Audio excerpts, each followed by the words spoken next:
Hello everyone, welcome to Saturday Morning Games. My name is Brian. I'm going to be talking about my thoughts on The Last of Us Part 2, what I thought about it, then later on I'm going to get into spoilers. Don't worry, I'll put up a warning before then, just so it's easier for me to kind of talk about my dislikes for the game.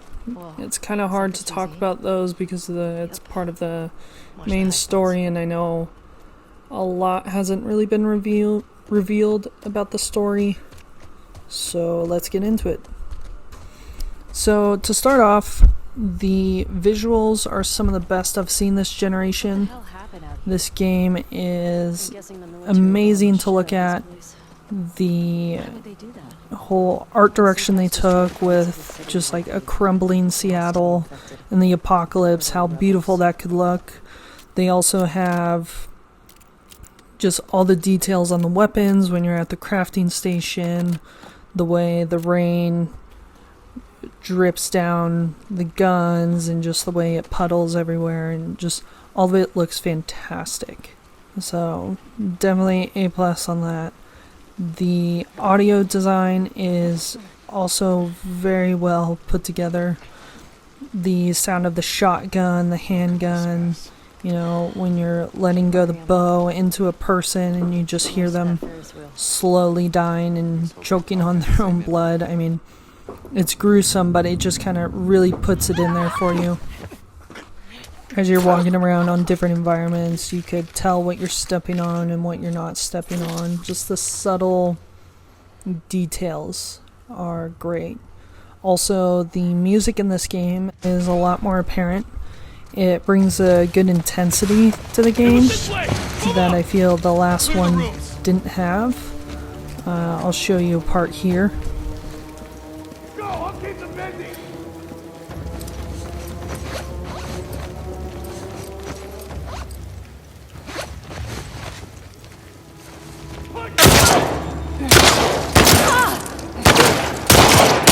Shit!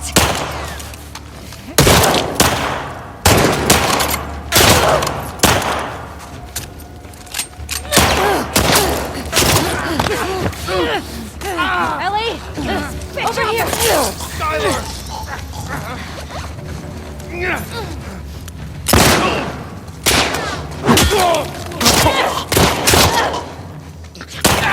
God damn it!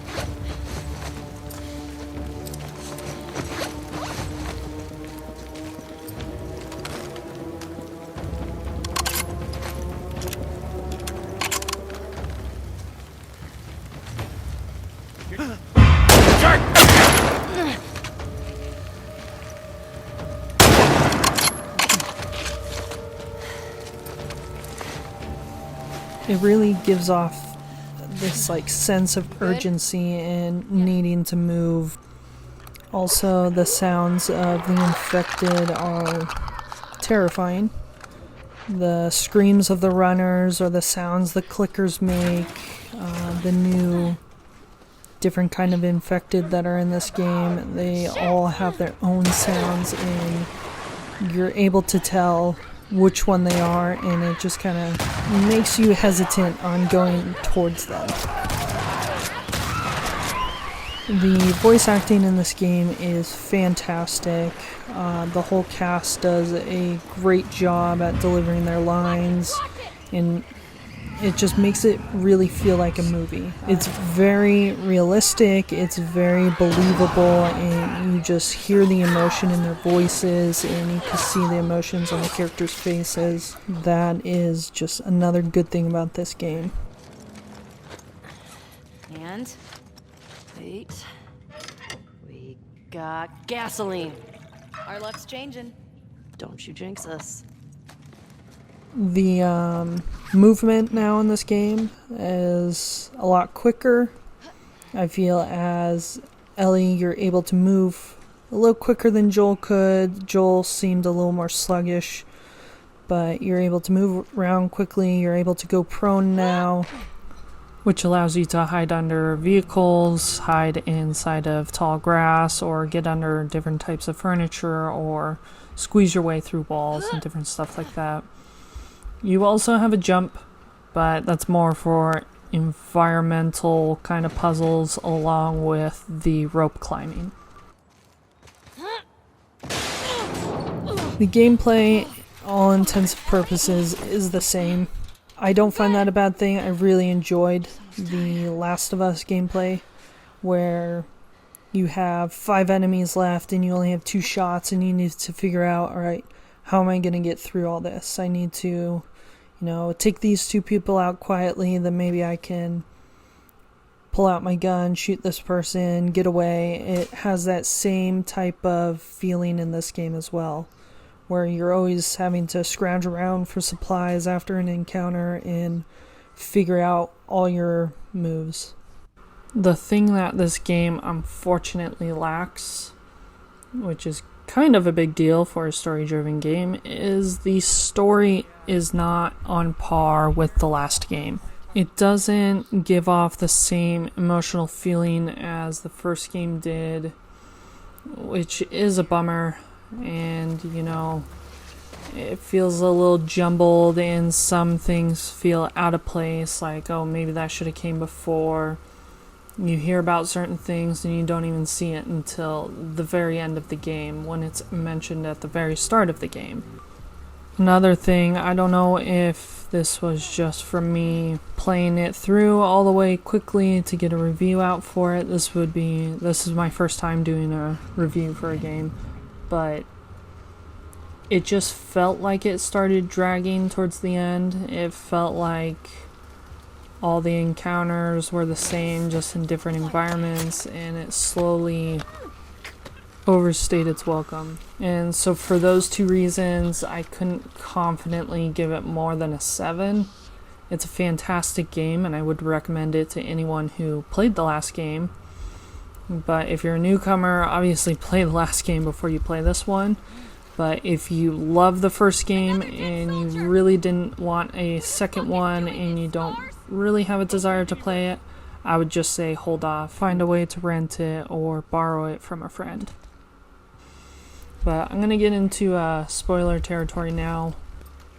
If you guys haven't finished the game, obviously come back and hear what I have to say if you've been enjoying this talk. And if you have been enjoying it, please like the video and subscribe to my channel to see more. I hope you guys enjoyed this video, and I'm getting into spoilers.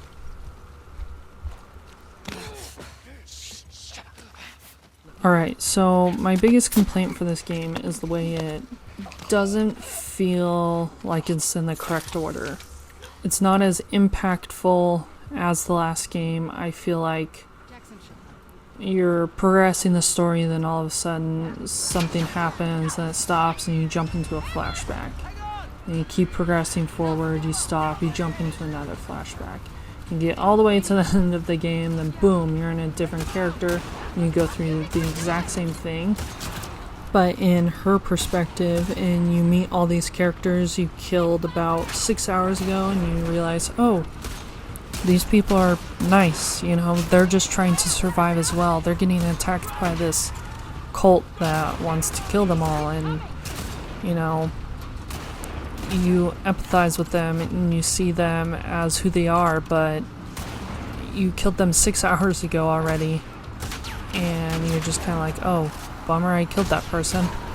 I think just a simple flip in the way everything was organized could have made this way more impactful. I mean, with the flashbacks, you see the deterioration of Joel and Ellie's relationship. You see it going from, the end of the first game, it was very good. Then over time, Ellie starts what actually happened at the hospital, what what actually happened there, you know? I want to investigate. And she slowly finds out, and she ends up just not wanting even to be around Joel anymore. And in one of the last scenes of the game, Joel and Ellie are talking about it, and Ellie tells Joel, you know, my life had a purpose. I had a purpose, and you took that from me.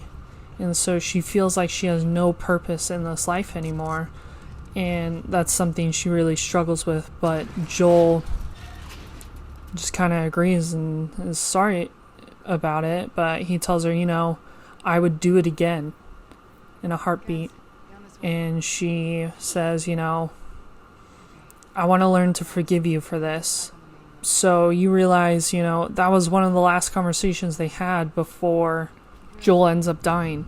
If that was a conversation that was had before you saw Joel get killed, you would have just been like, oh man, you know, they wanted to reconcile, they wanted things to change, but they weren't able to get that. And if you were to go from then, start playing as Abby after killing Joel, and playing through as Abby for a little bit, and realizing, you know, oh, you know, maybe Abby isn't that bad. Like, yeah, she killed Joel, probably one of the best characters in the game, but, you know, Joel isn't a perfect person. He was extremely flawed and ended up killing a ton of people in a hospital to take away a possible cure for humanity. And so,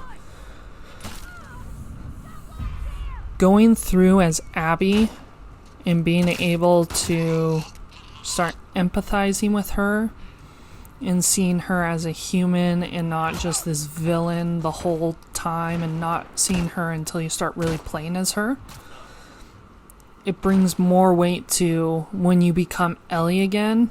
When you start taking out her people and killing her friends, it adds more weight to what you're actually doing as Ellie. It creates this feeling of like, oh shoot, like, I'm just killing these people who are trying to survive as well. I'm going through and destroying her life, you know?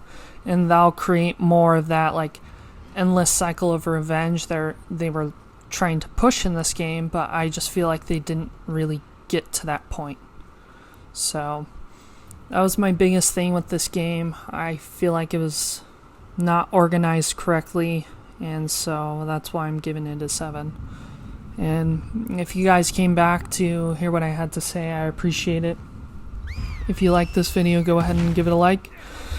And subscribe if you want to see more. Thank you.